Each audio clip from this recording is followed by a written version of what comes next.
First of all, I'll welcome Deepanjana. Dr. Deepanjana Klein, after nearly 50 years with Christie's as the international head of modern and contemporary and classical Indian and Southeast Asian art, has joined the Kiran Nadar Museum of Art as the Director of Acquisition and Development. Her passion for public institutions and collection building has led to collaborations between major institutions, including the Met in New York and the Tate in London. She has overseen acquisitions for these institutions and has hosted numerous successful collaborative events and strengthened institutional relationships over the years. Deepanjana has a PhD in Indian art history and has taught art history, theory, and aesthetics at the Leicester School of Architecture in England. Her publication includes contributions to the Encyclopedia of Sculpture, published by Troy Dearborn Publishers in 2004, and she has she regularly writes for various journals on the topic of contemporary Indian art. She is the recipient of several awards, including a grant from the Mellon Foundation for her photographic documentation of the Ellora Cave temples, and is currently working on her book on the Ellora Caves. Fun facts should also be shared. She runs the New York City marathons, a passionate cook and a drummer, and a great friend of Pakistan and Pakistani artist. And I remember meeting Deepanjana, I think, around 10 years ago, when she was visiting over here, and she was looking at artists' work and visiting their studios, meeting them. And I think anyone who has ever met her, even for once, would always remember how passionate her passion for art and her like openness to artists and to everyone who meets. So welcome, Dr. Deepanjana. After reading this, I think it will be also relevant, especially for participants. If you talk about something, your background, your study, what did you study, and then your experience, especially with Christie's, and now when you're working with Kiran Nadar Museum, it's kind of a prestigious museum. Sure. Thank you. Yeah, thank you. Thank you, Adila, and thank you, Quddus. I'm absolutely delighted and honored to be here. And I want this conversation, it's a small groups, so I would like this to be informal. I would like you all to question. I'd like to interact. And initially I had thought that I'll show you a small video of what we've been doing at Kiran Nadar, but I think with different kinds of connectivity, it might not show well. So what I'll do is I'll send it to Adila, who can share it with you. That way you can have it as a reference, just to show what a museum like KNMA has been up to, in not just in terms of showing and hosting incredible exhibitions, but also in terms of education, in terms of outreach, what kind of outreaches we do, etc. So what have I been studying? Well, I'm a thoroughbred art historian. I went to school in Shantiniketan, in Tagore School, and studied art history, painting, and printmaking. I wanted to learn the medium quite well, because so that whether I was training to be a curator, whether I was training to be an art historian, I wanted to understand what the process is, so that I could understand the possibilities of what an artist can do with those medium. So that was 5 years of rigorous program at Kala Bhavan in Shantiniketan. And then I went on to do Indian art history in Baroda. It was an interesting choice, because I had thought I would come back to the US because I partly grew up here and partly grew up in India. But I fell in love with Indian sculpture and aesthetics, and I couldn't come back. So I stayed on and I studied Indian art history, aesthetics, Sanskrit, and I have no regrets. I loved every moment of it. And then I went on to do my doctoral work in Indian architecture and sculpture. So my focus was initially all classical. It was only as I was finishing my doctoral work, I started getting really interested in contemporary. And what my classical background and foundation allowed me to do is understand the contemporary art world in depth, so that I could actually understand and grasp where the modernists, whether it's from Pakistan, whether it's from Bangladesh or India, where were they coming from? Because they were drawing inspiration from our very rich heritage that we culturally all share in South Asia. So after my doctoral degree, I came into the contemporary world, and I've since been in the contemporary art world, but never really gave up my classical grounding either. And therefore my obsession with the Ellora Caves, which was my doctoral degree, and therefore I'm still working on it in terms of writing a book. I maintain a website, which is called elloracaves.org, where we have 7,000 images that we make available for scholars, students, lovers of art. Every image has been annotated by me. Every photograph has been taken by my husband. So it's a teamwork. And I truly believe that you're here in this art world because you're passionate about it. So don't give up that passion. Don't forget that passion that brought you into this curatorial programming. And you're going to decide and define what contemporary art from Pakistan is going to look like, what contemporary art from around the world is going to look like. So the burden is huge and expectations are massive. So it's a huge responsibility. As they say, with great power comes great responsibility. So take it seriously. And that's what I believed in, that when I joined Christie's, initially I joined as the head of sales at Christie's, and then I worked my way to become the international head for South Asian art, as well as classical Indian and Southeast Asian art. And it was a huge responsibility, because you're defining what is going to be considered as some of the greatest works of art from the region. You're going to create benchmarks, you're going to set trends, and you have to take it seriously. And your jobs as curators is exactly going to be that.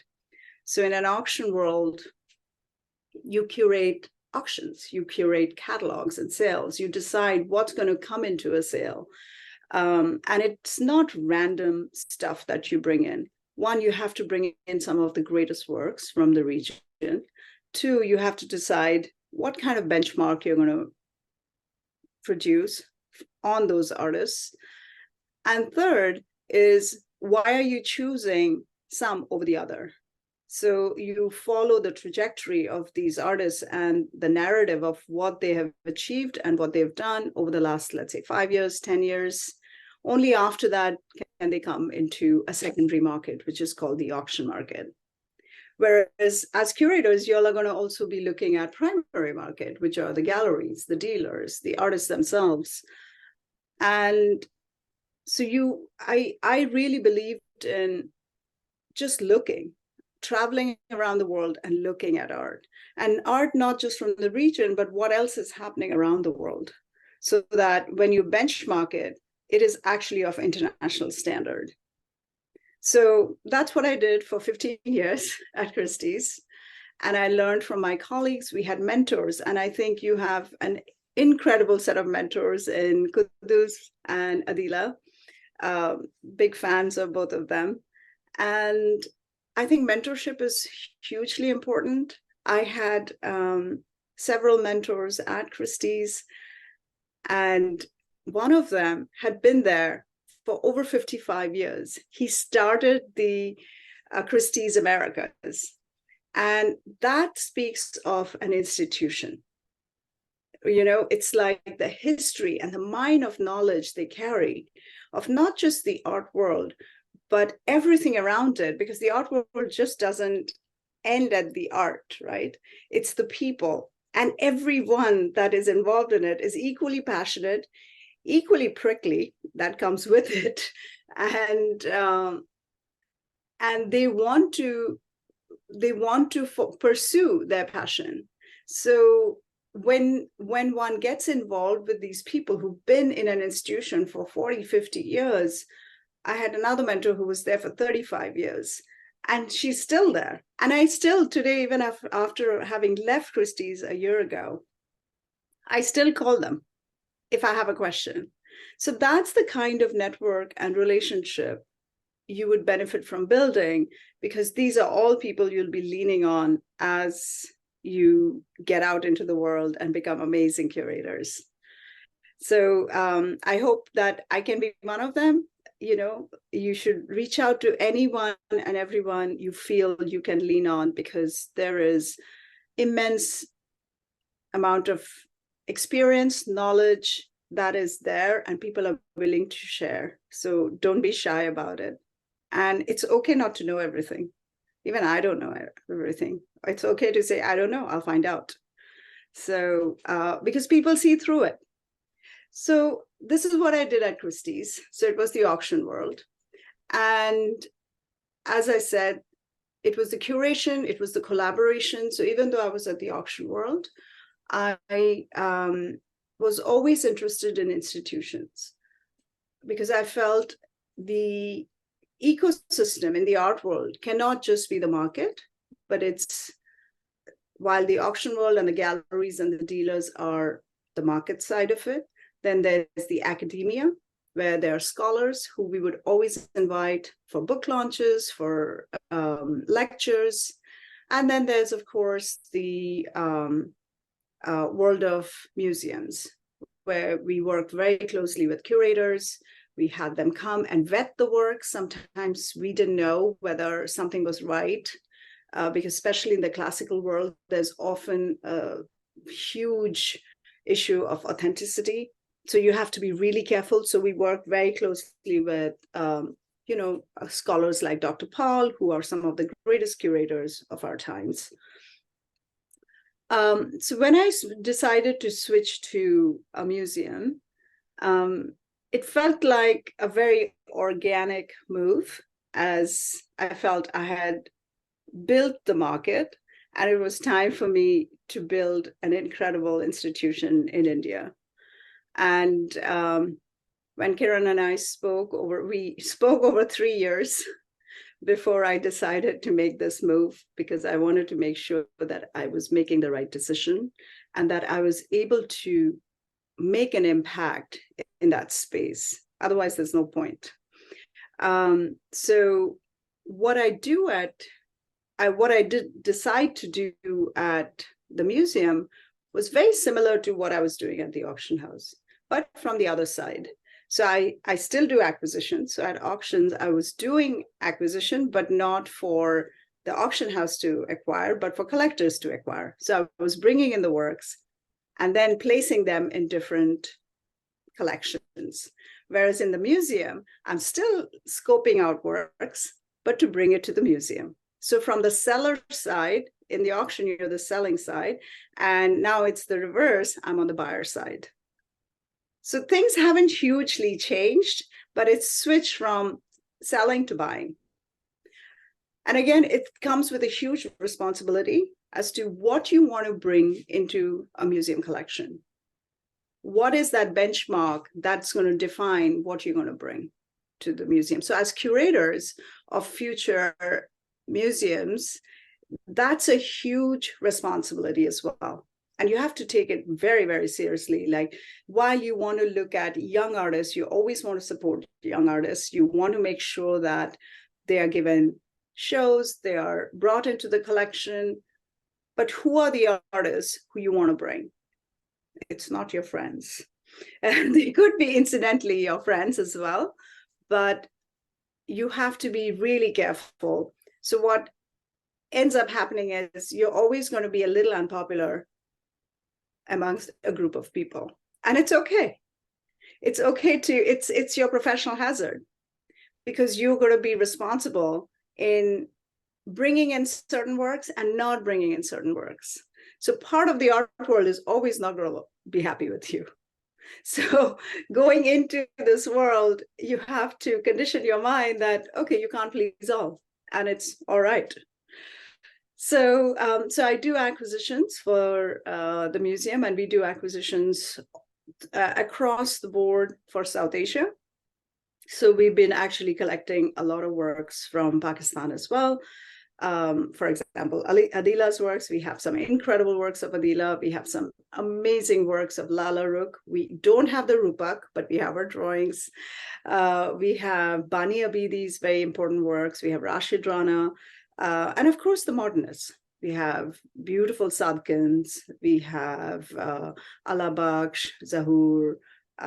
So we've been collecting art from Pakistan quite in depth, and we are constantly looking, the Chuktais and all. I mean, you name it, and we should have it in our collection. But we are constantly looking, and the founder, Kiran Nadar, of course, is a compulsive collector. She buys works every day, so I couldn't keep up with her. But it's a privilege and an honor for me to be part of this institution. The other thing I do is collaborations. So international collaborations where, again, this was something I did at Christie's as well, where I worked with institutions. But here, we are more and more working with institutions as partners, because we are an institution ourselves. So, for example, earlier this year, and most of the partnership, I'll come back to the earlier show, but I wanted to say most of the partnerships you want to forge is for a long-term partnership. Let's say at least 3 years, 5 years, so that you're impactful, not only in the institution, both ways, your institution as well as the partnering institution, but also in the region. It's like for us, the mission and the vision is to spread awareness of South Asia and South Asian art. And if I do go to a region and do a one-trick pony and do a show, bring in our educational team, bring in our outreach team, we'll come, we'll do our thing, and we leave, and we don't come back in 3-4 years. Then the children we had reached out to and we were able to touch are going to forget about us. So the idea is to constantly be there and make our presence felt over the next 3 to 5 years, so that there is an impact in that region. So I'll give you a few examples. For example, we collaborated with ACA, which is the Contemporary Museum in Melbourne, and they were hosting a mid-career retrospective of Mithu Sen. Exquisite show, but while Melbourne has a thriving art community, I haven't figured out a way yet to see how we can continue to go back and have an impact in that region. But Australia is a space in the Pacific we do want to look at, because the art community is really vibrant and they have been interested in South Asia for a very long time. And there are many common grounds we share. But that was one of my one-trick ponies, at least temporarily. Whereas now we have tied up with the Barbican in London, where we are opening a show of Ranjani Shettar on 8th of September. This is coming week. And the hope is we are going to do programming for next 3 to 5 years in London. so that not only do we tap into the diaspora audience, but also the larger audience by just being present constantly. And Barbican is a non-collecting institution. So I'm sure you all are aware there's collecting institutions like the Mets and the MoMAs, and then there are non-collecting institutions. ACCA in Melbourne was a non-collecting institution. Barbican is a non-collecting institution. New Museum in New York is a non-collecting institution. So these are museums who do not collect. So basically, our partnership allows us to loan our works. We have some of the greatest works from South Asia. And the director of visual arts now is Shanae Javeri, who moved from the Metropolitan Museum in New York to Barbican. So it's a perfect, again, these are all based on friendship.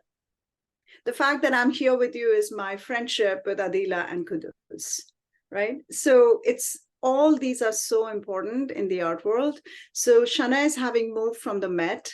So we did programming with the Met while Shanae was here. He moved to Barbican. We are moving with him. And we are aligning ourselves with Barbican. And it makes complete sense as a non-collecting. We loan our works. And it's a perfect partnership two institutions can have. And then, of course, we are tying up with major institutions in the US, which we are yet to announce. Hopefully in the coming months, we'll make those announcements as well. But the idea of these collaborations are not just holding shows, but also doing educational programming. So our education team flies over and does programming with children of the region, and also doing outreach where people who can't come to the museum, we reach out to them. So there are different ways one can do, as curators, you can do different outreaches, not just with the show, with your catalog, with your exhibition online, on apps.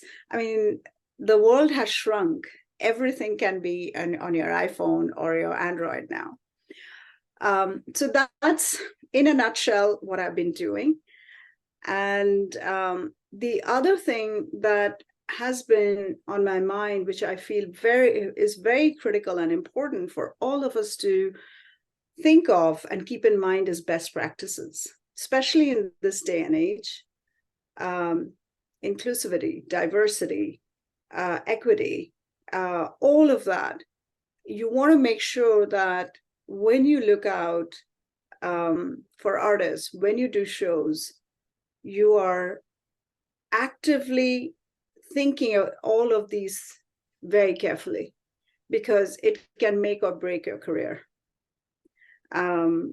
One wrong move, even if it's unbeknownst to you, can break your career, because people are extremely sensitive now about what you say, how you address people. There's gender, there's so many things to think about. So these are things that are on my mind constantly. This is what I'm doing. So ask me some questions. Okay. Going back to your experience with Christie's, when we are from outside, we look at Christie as, okay, this edifice, this like great auction house, and there is a kind of a parallel Sotheby's.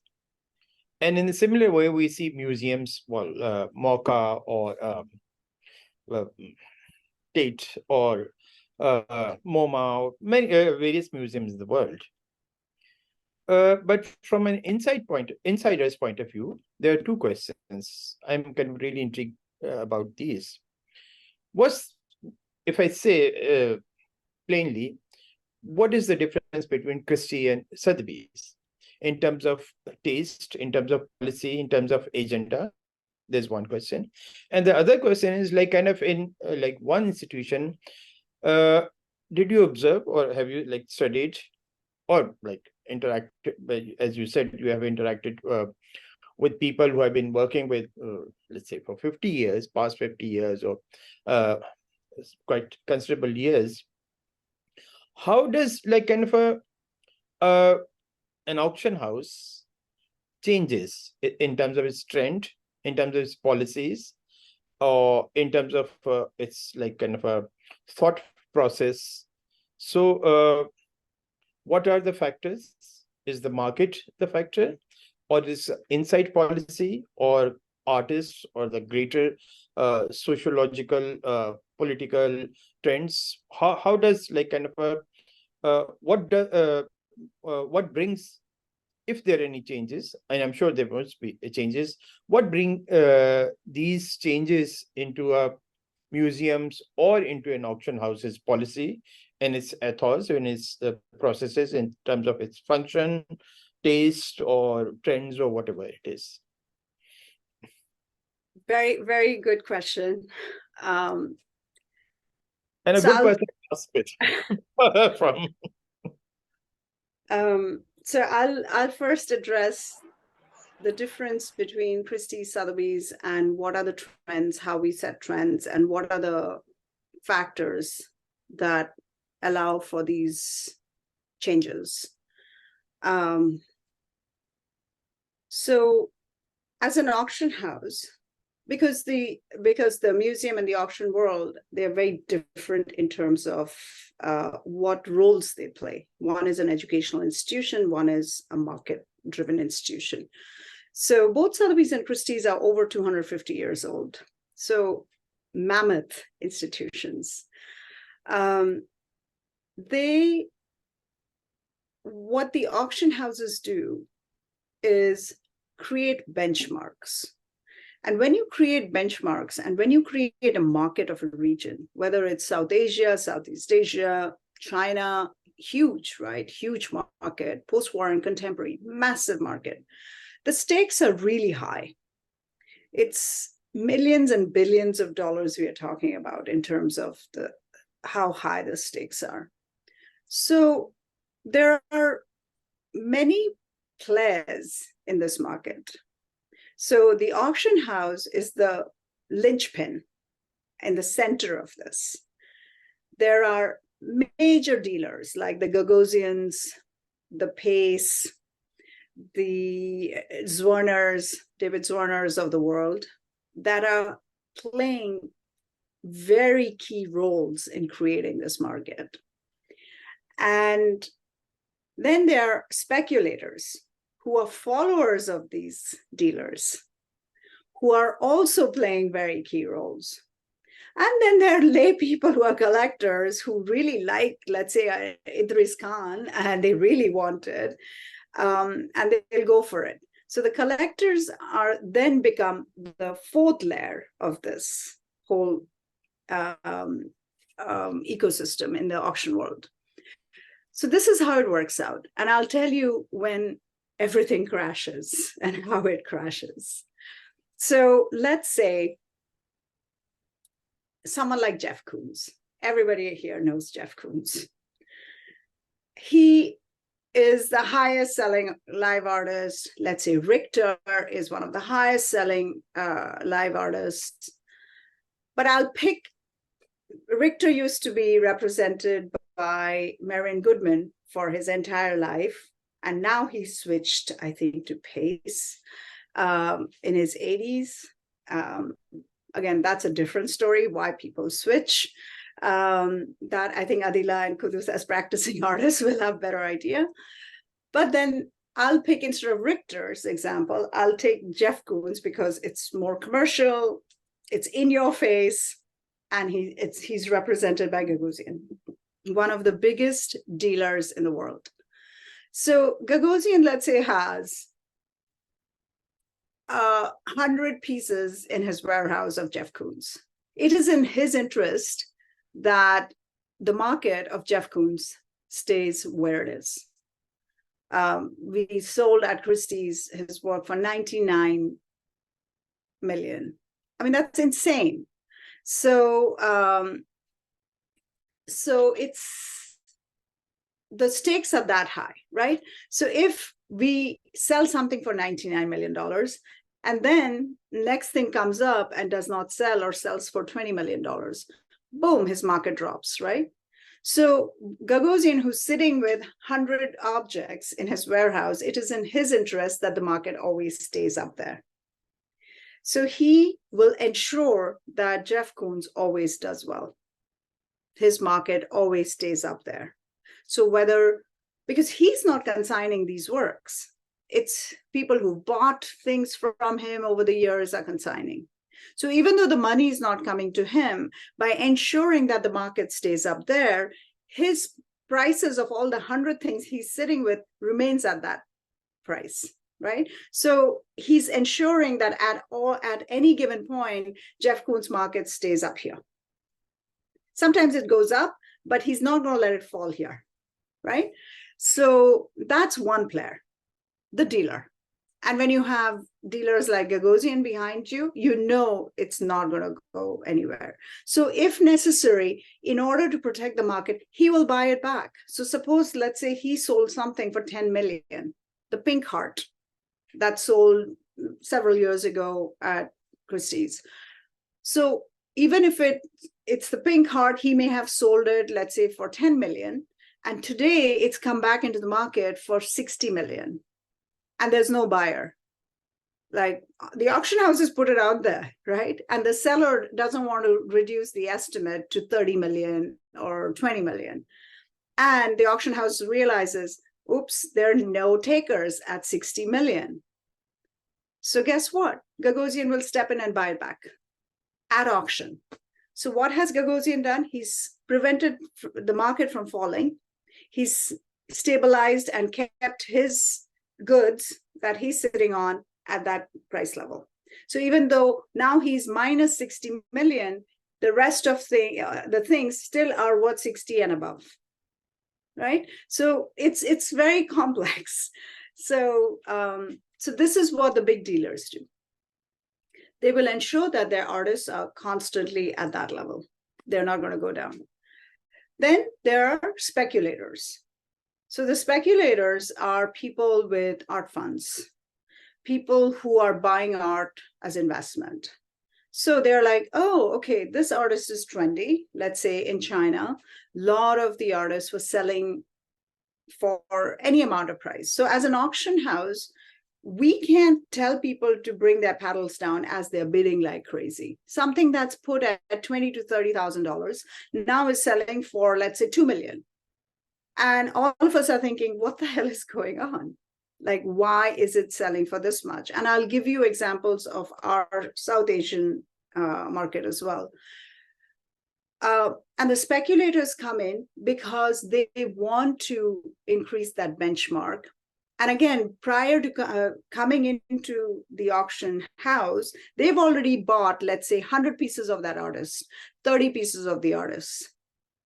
So now they want to make sure that price stays high so that everything they're sitting on. So they are all speculators, investors. And as I said, the auction house's job is only to bring these things into the market. We cannot manipulate. We are hugely under very, very huge scrutiny by the government, by the IRS, by everybody.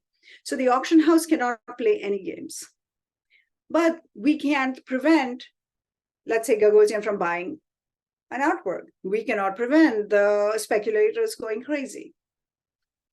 So hold that thought.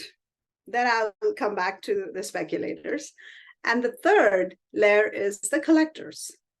As I said, let's say someone really likes Jeff Koons. And now, instead of having to spend 10 million, they are having to spend 60 million, but they really want this work. Let's say a balloon dog. And they will pay whatever it takes to buy this balloon dog. So regardless of Gagosian, Pace, and everyone else who's bidding, they'll buy it and they'll bring it and they will have it in their collection.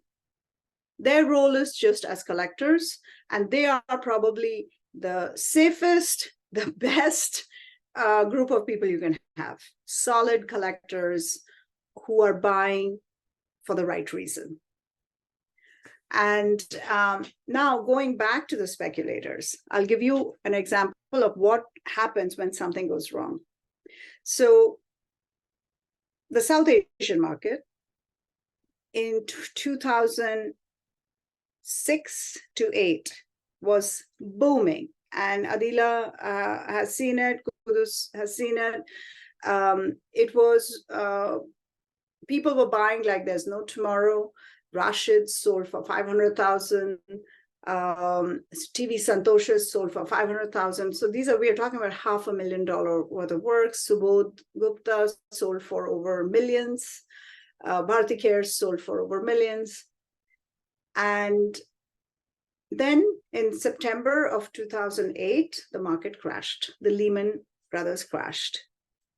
All the speculators who were coming in, so there were many art funds that had formed as the market was growing. And a lot of the speculators came into the market at that time and bought like crazy. And they paid crazy prices to get these works.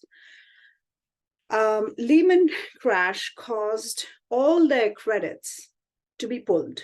So when I say credits to be pulled, is the banks gave them rolled out credits so they could buy whatever on credit. They didn't have to pay right away.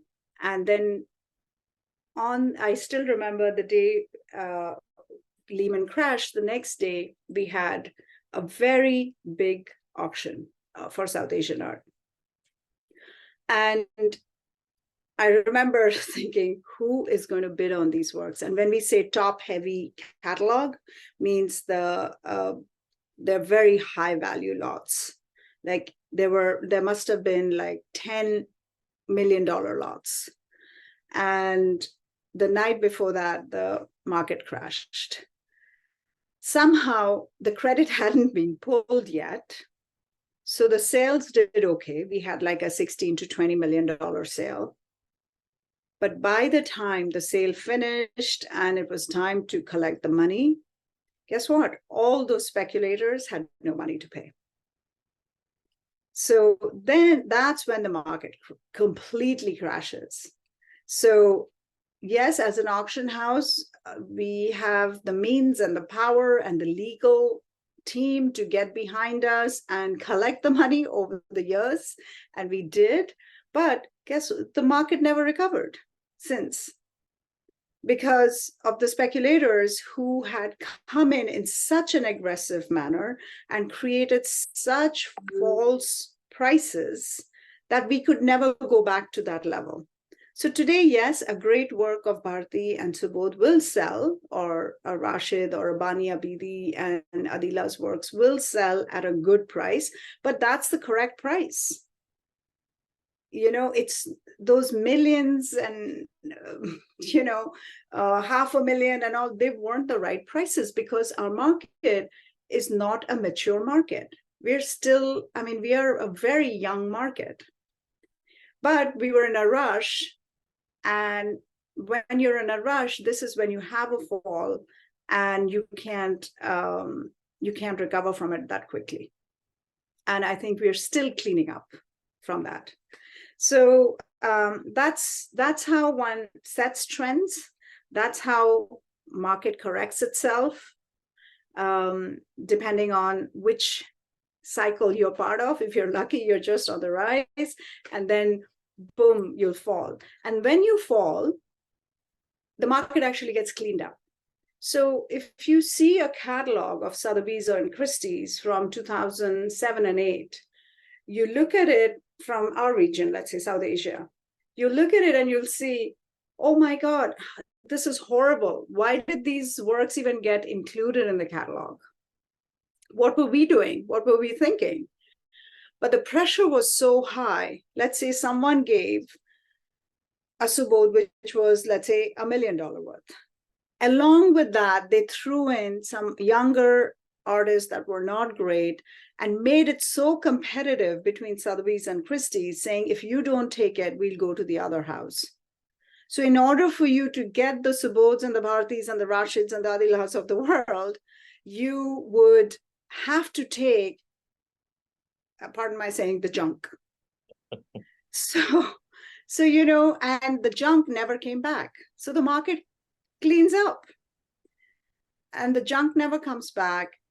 And the people who suffer are not, forget the speculators. We have no sympathy for the speculators, but the people who suffer are who thought, oh, it's at an auction like Sotheby's or Christie's. It can't be that bad. We'll buy it. We like it. and they pay a huge price for it, and today it's worth nothing. So that's where, you know, certain trends are set. That's where things fall. So these are things as curators you'll watch and you'll see. So you have to be really careful about. Thank you. Did I answer your question? Oh, that was really interesting from that insight. And another question related to it, what is the right price and who determines a right price and how is it determined? Let's say, as you talked about, the heightened price, which eventually comes down to it's realistic, but how it is realistic? On what basis we say this is the realistic price? Or is it underpriced? Or is this like kind of a compromise price? Or like, does the artist determine? Does the gallery, dealer, curator, or the market? So curators are price shy, right? They don't want to talk about money. They don't want to deal with money. They leave it to their acquisition directors. But the curators are responsible for determining the market at some point, and I'll come to that. What is the right price? The market drives the price, right? So if it is an artist that is in the secondary market, is being traded, and pardon my word for trading, because when it comes to an auction, you're basically trading. So, so when an artist is coming on the auction block, it is the market that determines the price, because it's a public auction and there are two bidders that are willing to pay whatever price it takes to acquire that piece. And that determines the price. But that doesn't mean that every work of that artist will be of that price. For example, let's say a Boeti sells for 300,000, and another Boeti of a different period sells for 30,000. It's the quality of the work, it's the period when it was made. Even for Picasso, his early works as opposed to his late works. For Hussein Saab from our region, early works will sell for $3 million, $4 million, whereas his late works sometimes won't even sell. So in the secondary market, the market decides the price, which consists of, as I said, dealers, collectors, speculators, and it's a mix. It's a mix of all these people who come into the auction world and they bid, right? In terms of the primary market, and I'll give you an example. There was no price really for our South Asian art market. As you said, underpriced. We were underpriced. We continue to still remain underpriced. But we are making big steps towards being recognized in the global platform. And every effort we are making, including, let's say, KNMA, holding these exhibitions around the world, are those steps towards making and building awareness of our region. So, for example, let's say in 2006-07, and it was my former colleague and a very dear friend, Yamini Mehta, who started coming to Pakistan, right? And she started bringing works from Pakistan into the auction world. Even though there was not really a formal kind of a market gallery system, there are a few galleries, right? And by bringing, and there were no curators really going there and looking at works in Pakistan. There weren't really great curators coming to Bangladesh or India or Sri Lanka to look at our works. But by bringing works into the auction, what she did was started to place these works into a global platform. And for example, Zarina, I am sure all of you know Zarina Hashmi. So Zarina was already in her 70s and not really recognized for her works. And she did brilliant works. And Yamini had the foresight to pick Zarina's work and put it at auction. She started bringing works from Pakistan, put them at auction. Guess what? Curators started visiting Pakistan. Curators started looking at the works of Zarina. And then Zarina ended up having Listen Gallery pick her up. She had a Hammer Museum show that then went to the Guggenheim, that went to Art Institute of Chicago. Boom, her entire market changed. Right? So sometimes it takes one person to say, you know what, I'm just going to throw this in there and see if it sticks, because it's brilliant and I'm going to do it. Right? So that's when the curators started noticing. However, now that the momentum is already on, now curators are coming to the Lahore Biennale, the Karachi Biennale, the Kochi Biennale. So, so sometimes the market kind of leads it, but when it becomes strong and healthy enough, then it has its own life. For example, Dhaka, right? I still remember going for the first Dhaka Art Summit, and we were 4 of us as foreign delegates.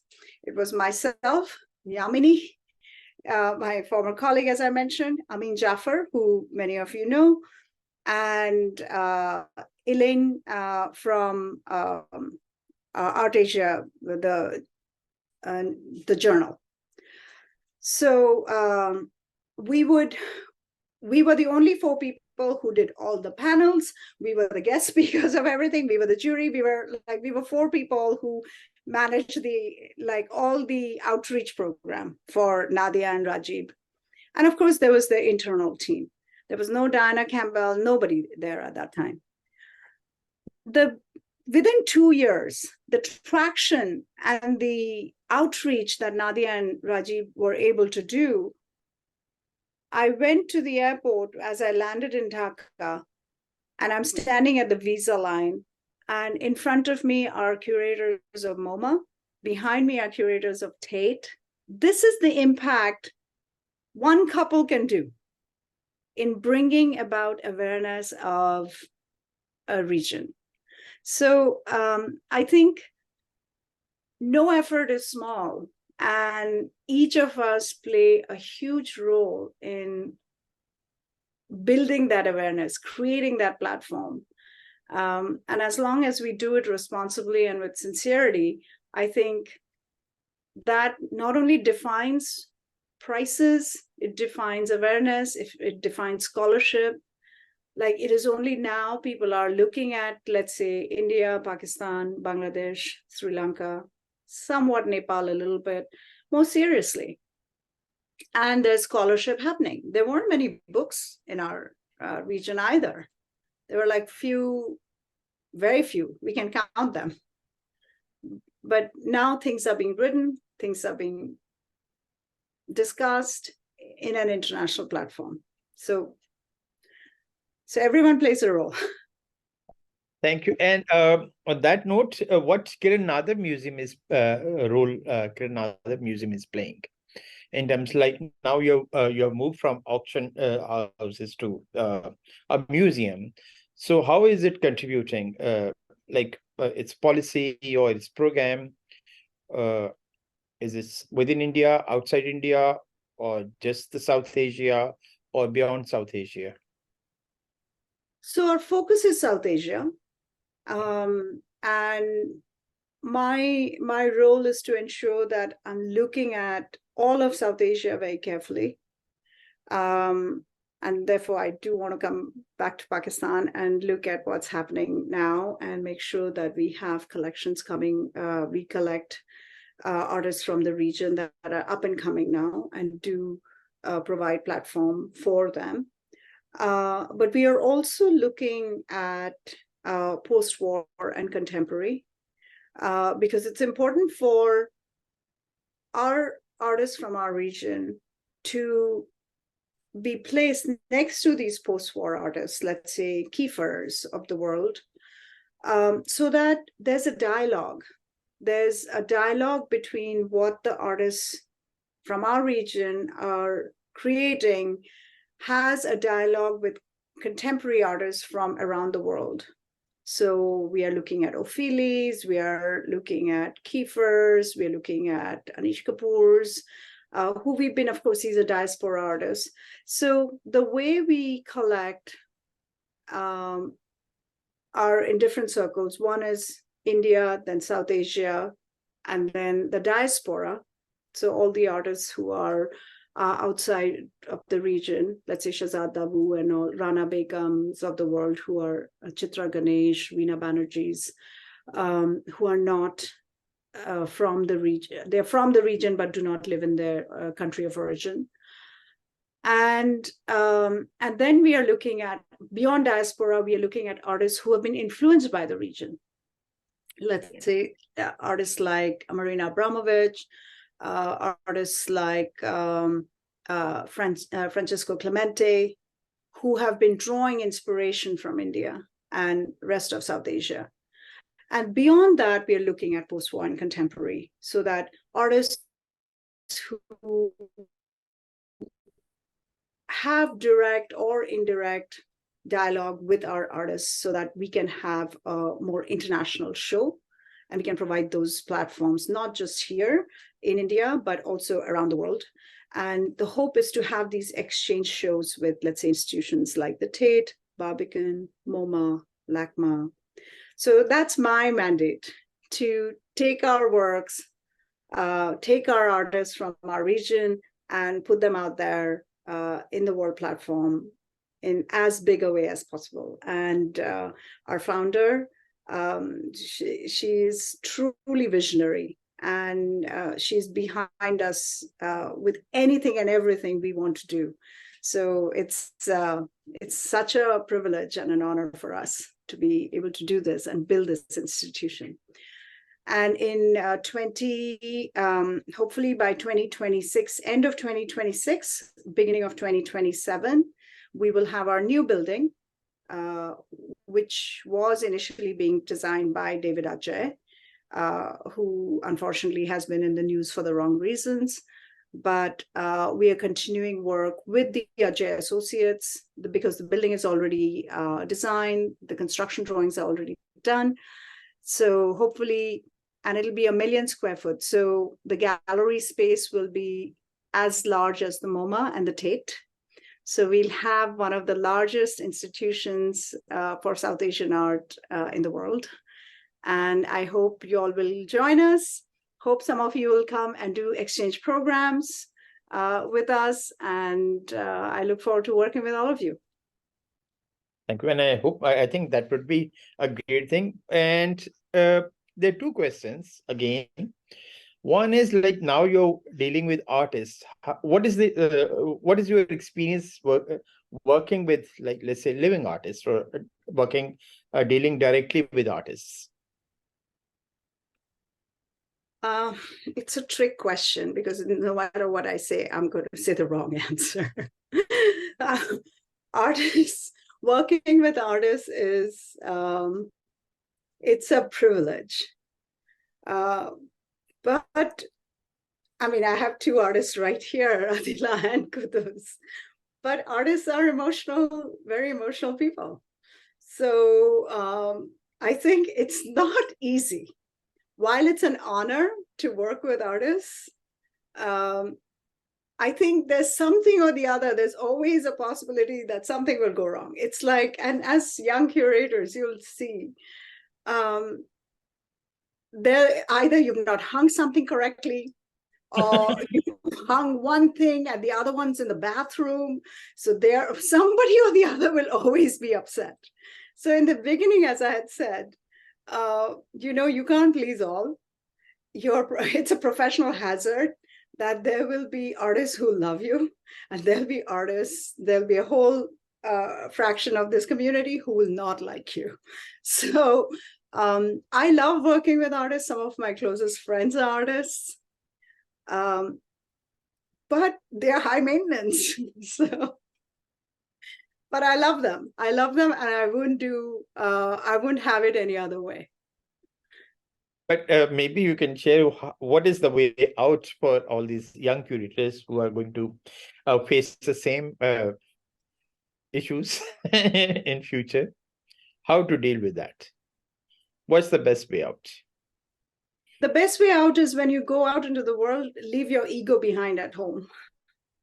If you leave your ego behind and you just remember your mission, then it becomes easy.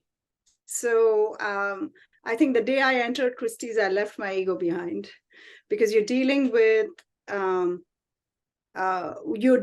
institution which is over 250 years old, so you can never be greater than that. You're dealing with collectors who have more money than God, so you can never get bigger than that with their egos.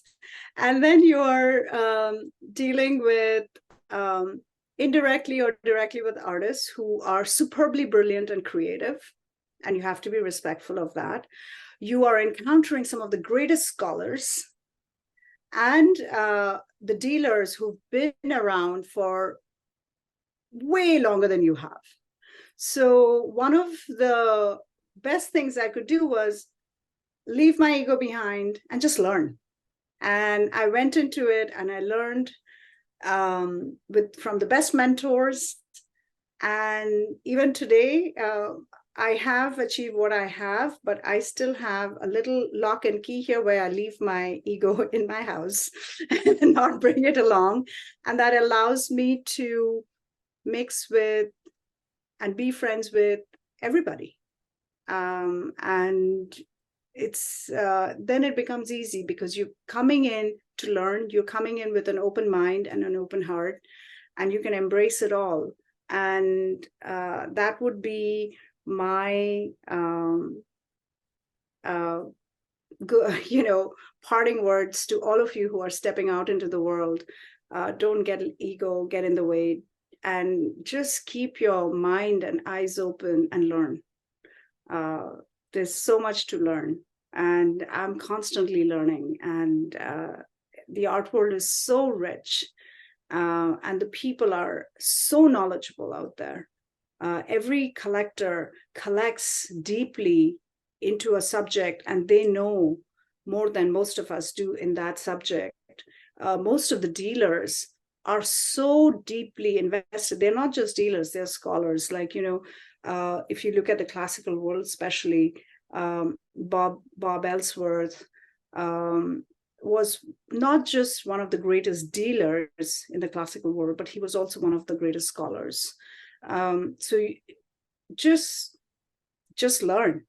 There's no end to that, and learn in depth. And you'll never look back. Okay, thank you so much. It was so great and entertaining and enlightening. And I can invite some questions if our participants or anyone who's like kind of would ask questions from Deepanjana. A rare opportunity to learn from her. Any questions, please? If you have any questions. Hi. So I have a question regarding the collection management of the acquisitions, right? So how it's kind of a long question. So I hope it makes sense. So how do you plan for the long-term care and preservation of newly acquired artworks? And what considerations go into ensuring their longevity and accessibility for future generations? And also, do you have like a method for periodically reevaluating and the relevance and the significance of certain artworks in your collection? And are there like certain parameters that you go through when you have to deaccession a piece? Or what does that look like in the collection management of acquisitions? Very good question, very relevant. So there are two questions you asked. One was about conservation and the other one is about deaccession. In terms of conservation, so since I joined, I'm a reasonably disciplined person. So since I joined, because I'm working with the founder who is a compulsive collector and buying something or the other every day. And she's also one of my closest friends, so I can have these conversations with her, that anything we bring into the collection, we are actually committing for posterity its conservation and safekeeping. We are committing to putting scholarship behind the work. We are committing to showcasing the work.